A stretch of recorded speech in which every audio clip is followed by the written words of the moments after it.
நான் தானே பாரிஜாத பூந்தேனே கல்வி போல் காதலை கற்றுத்தர வந்தேனே கற்றுக்கொடு கண்ணாலே கன்னிமயில் உன்னாலே என்னவோ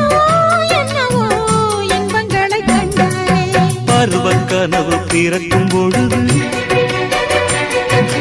இறகு முளைத்து பறக்கும் மனது உணர்த்தி அலைகள் திரண்டு திரண்டு கரை கடக்கும் நதிகள் இரண்டு இமைதானே கண்ணை சேர்ந்தது எந்தன் இளநெஞ்சம் உன்னை சேர்ந்தது செம்பருத்தி செம்பருத்தி பூவை போல பெண்ணொருத்தி